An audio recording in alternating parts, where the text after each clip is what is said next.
আসসালামু আলাইকুম সম্মানিত ভিউয়ার্স, আমরা আজকের এক নজরে কোরআনের ধারাবাহিক পর্ব 50 এবং সূরা ইব্রাহিমের দ্বিতীয় পর্ব আলোচনা করছি। এই আলোচনার মধ্যে রয়েছে সূরার শুরু এবং শেষ সম্পর্ক। সূরার শুরুতে আল্লাহ তাআলা কোরআনের পরিচয় তুলে ধরেছেন, যেখানে দেখানো হয়েছে আদার থেকে মানব জাতিকে আলোতে নিয়ে আসার উপকরণ হলো কোরআন।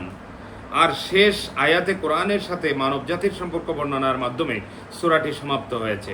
অর্থাৎ কোরআনের আলোচনা দিয়ে শুরু, আবার কোরআনের আলোচনা দিয়ে শেষ।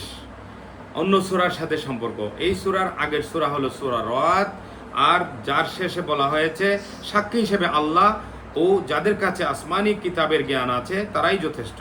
আর সূরা ইব্রাহিম ও শুরু হলো এই কিতাবের আলোচনা দিয়েই, আল্লাহ যেখানে কোরআনকে পথপ্রদর্শক হিসেবে পরিচয় করিয়ে দিয়েছেন।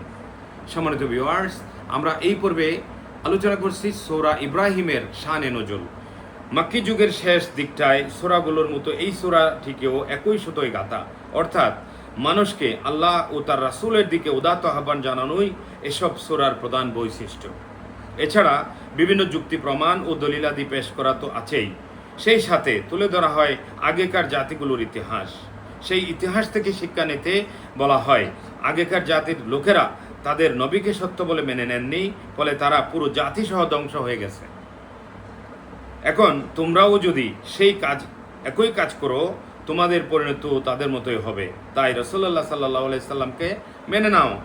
রাসূলের উপর ঈমান আনলে আল্লাহর উপর ঈমান আনা হবে, কিন্তু যদি তা না করো তবে ভয়ঙ্কর শাস্তি তোমাদের অপেক্ষায়। মূলত বেঈমানদেরকে কঠিন শাস্তির হুঁশিয়ারি দেবার জন্যই আল্লাহ তাআলা এই সূরাটি নাজিল করেছেন। সম্মানিত দর্শনার্থী ভাইরা, আমরা যারা শুনছি এই সূরা ইব্রাহিম আমাদের যে অত্যন্ত পরিচিত। সূরা ইব্রাহিম আলাইহিস সালামকে নমরুদে অগ্নিকুণ্ডের মধ্যে নিক্ষেপ করেছিল, আমরা জানি।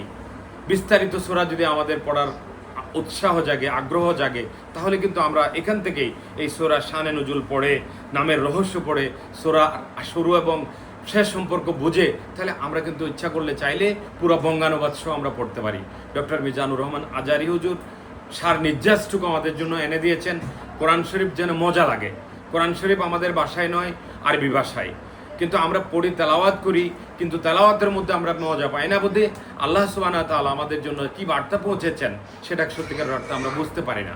আমি আপনাদেরকে উদাত্ত আহ্বান জানাতে চাই, সম্মানিত viewers, I am requesting all of you, please কোরআনকে আঁকড়ে ধরেন, কোরআনকে ভালোবাসেন, কোরআনকে ছড়িয়ে দিন আপনার ভালোবাসার মানুষদের কাছে, তাহলেই আমার জীবন বদলে যাবে। ধন্যবাদ সবাইকে।